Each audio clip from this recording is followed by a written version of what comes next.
ஊரில் ஒரு ராஜா இருந்தார். அவருக்கு ஒரு மந்திரி. அவங்க 2 பேரும் ஒரு நாள் மாலை நடைபயிற்சி போனாங்க ஒரு ஆத்தங்கரை ஓரமாக. அப்போது அங்கே ஒரு கொடியில் வெள்ளரிக்காய் காய்த்து தொங்குவதை பார்த்த ராஜா மந்திரியை பார்த்து அந்த வெள்ளரிக்காயை பறிச்சுட்டு வா, சாப்பிடலாம்னு சொன்னார். மந்திரி பறிக்க போன போது அதன் அருகில் உட்கார்ந்திருந்த ஒரு குருடன் சொன்னான், ஐயா, அது வெள்ளரிக்காய் அல்ல, இது குமட்டிக்காய். இதை தின்னா வாந்தி தான் வரும். ராஜா சொன்னான், யோ மந்திரி, அதை பறித்து சாப்பிடு, வாந்தி வருதான்னு பார்க்கலாம். வேற வழி இல்லாம மந்திரி சாப்பிட்டான். உடனே மந்திரிக்கு குமட்டிக்கிட்டு ஒரே வாந்தி. ராஜா கேட்டான், யோ, இதுக்கு என்ன மருந்து என கேட்க அந்த குருடன் சொன்னான், பக்கத்தில் ஒரு கை மாதிரி பச்சை இலை இருக்கும், அதை கையால் கசக்கி மந்திரி வாயில விட்டா வாந்தி நிற்கும்னு சொன்னான் குருடன். ராஜா முயற்சி செய்ய மந்திரிக்கு வாந்தி நின்று போச்சு. மந்திரிக்கு போன உசுறு திரும்பி வந்தது.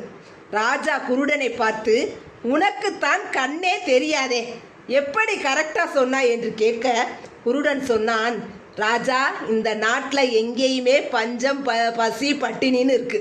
அப்படி இருக்கும்போது எவனாவது வெள்ளரி பிஞ்சு விடுவானா?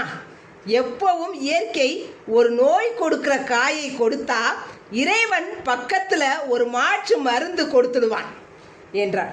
ராஜாவுக்கு ஒரே சந்தோஷம். இந்தா ஒரு டோக்கன், கிழக்கு வாசலுக்கு போ, பட்டை சாதம் கொடுப்பாங்க, சாப்பிட்டுட்டு ஜாலியாயிரு என்று சொல்லிட்டு ராஜா போயிட்டான். கொஞ்ச நாள் கழித்து ஒரு வெளியூர் வியாபாரி ராஜா கிட்ட வந்தான். ராஜா, எங்கிட்ட வைரம் நிறைய இருக்கிறது, வாங்குறீங்களான்னு கேட்டான். ராஜா, இது ஒரிஜினலா டூப்ளிகேட்டான்னு எப்படி தெரிஞ்சுக்கிறது என்று மந்திரியை கூப்பிட்டான். ஏற்கனவே ஒரு தடவை வாந்தி எடுத்த அனுபவம் இருந்ததால எங்கேயாவது முழுங்க சொல்லிடுவாரோ அப்படின்னு ஒரு பயம் வந்துருச்சு. உடனே பயந்துக்கிட்டு தெரியாதுன்னுட்டான். ராஜா சொன்னான், மந்திரி, போய் அந்த கண்ணு தெரியாதவனை கூட்டிட்டு வா, அவன் தான் காரண காரியத்தோடு கரெக்டாக சொல்லுவானா. மந்திரி போய் அந்த குருடனை கூட்டிட்டு வந்தான். ராஜா சொன்னான், டேய், இதில் எது ஒரிஜினல் வைரம், டூப்ளிகேட் வைரம் இருக்குன்னு பார்த்து சொல்லு. இந்த குருடன் அந்த மொத்த வைரத்தையும் எடுத்து மத்தியான வெயிலில் கொண்டு போய் வச்சான். கொஞ்ச நேரம் பொறுத்து கொஞ்ச நேரம் கழித்து திரும்ப அதை கையில் எடுத்து வந்து பிரித்து, ராஜா, இதெல்லாம் வைரம், மற்றதெல்லாம் கண்ணாடின்னு பிரித்து கொடுத்துட்டான். வியாபாரியும் ஏதோ தெரியாமல் நடந்துருச்சுன்னு சொல்லி எல்லா வைரத்தையும் இனாமா கொடுத்துட்டான். ராஜாவுக்கு ஆச்சரியம்.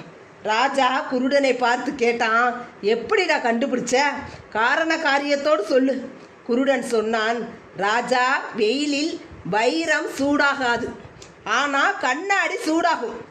அதனால் சூடானது எல்லாம் கண்ணாடின்னு கண்டுபிடிச்சிட்டேன், சூடாகாது எல்லாமே வைரம்னு பிரிச்சுட்டேன். ராஜா சந்தோஷமாக பாக்கெட்டில் கையை விட்டு ஒரு டோக்கன் கொடுத்து குருடன்கிட்ட கொடுத்து, போய் மேற்கு வாசலுக்கு போ, அங்கே பட்டை சாதம் வாங்கி சாப்பிட்டு சந்தோஷமாக இருன்னு சொல்லி அனுப்பி வச்சான். இப்படி கொஞ்ச நாள் போச்சு. ராஜா தன் மகனுக்கு கல்யாணம் பண்ண பெண் தேட ஆரம்பித்தான். அப்போ பக்கத்து ஊர்லேருந்து எல்லாம் இளவரசி கொடுக்க ரெடியாக இருந்தாங்க. ராஜாவுக்கு ஒரே குழப்பம், யாரை தேர்ந்தெடுக்கிறதுன்னு தெரியலை. மந்திரியை பார்த்து அந்த குருடனை கூட்டிகிட்டு வர சொல்கிறார். ராஜா பார்த்தான். அந்த கண்ணு தெரியாதவன்கிட்ட கேட்குறான், எப்படி என் மகனுக்கு கல்யாணம் பண்ண பொண்ணு பார்க்குறேன், அதற்கு நீ எப்படியாவது காரண காரியத்தோட சொல்லுன்னா. குருடன் சொன்னான், ராஜா, பக்கத்து நாட்டை விட்டுட்டு அதுக்கு அடுத்த நாட்டு ராஜா பொண்ணை பாருங்க. அந்த ராஜா உங்கள் சம்பந்தி, ஆனால் பக்கத்து நாட்டு ராஜா உங்கள் 2 பேருக்கும் நடுவில் இருப்பான். அப்போ எல்லா பிரச்சனை வராது. பொண்ணு கொடுத்ததால இந்த இடைப்பட்ட பகுதியில் பிரச்சனை வராமல் பார்த்துப்பான். ராஜாவுக்கு ஒரே குஷி. சபாஸ், இந்தாடா டோக்கன், வடக்கு வாசலுக்கு போ, பட்டை சாதம் வாங்கி சாப்பிடு, சந்தோஷமாக இருன்னு சொன்னான். குருடன் போயிட்டேன். கொஞ்ச நாள் போச்சு. ஒரு நாள் ராஜா அந்த குருடனை கூப்பிட்டு, டேய், எல்லோரும் என்ன பிச்சைக்கார ராஜான்னு சொல்கிறாங்களே, ஏன், எதனால என்னைய பிச்சைக்காரனுக்கு பிறந்தவன்னு சொல்கிறாங்கன்னு கேட்டான். அதற்கு அந்த குருடே அமைதியாக இருந்தான். பதில் பேசலை. ராஜா திரும்ப கேட்டான். குருடன் சொன்னான், ராஜா நீங்கள் திரும்ப திரும்ப கேட்கறதால சொல்கிறேன், நெசமா நீங்கள் பிச்சைக்காரனுக்கு பிறந்தவன் தான். ராஜாவுக்கு ரொம்ப வருத்தம். ஏண்டான்னு கேட்டான். ராஜா, முதல்ல குமட்டிக்காய் பற்றி சொன்னேன், நீங்கள் சந்தோஷம் ஆகிட்டீங்க. ஆனால் கொடுத்தது இலவச டோக்கன். ராஜாவாக இருந்தால் கையில் இருந்த மோதிரத்தை கொடுத்துருப்பான். அப்புறம் கோடிக்கணக்கில் வைரம் கிடைக்க வழி செஞ்சேன். ராஜாவாக இருந்தால் கழுத்தில் இருந்த வைர மாலையை கொடுத்துருப்பான். ஆனால் நீங்கள் கொடுத்தது பட்டசாத டோக்கன். மூணாவது, ஒரு ராஜ்யமே உங்களுக்கு கிடைக்கிறதுக்கு வழி பண்ணினேன்.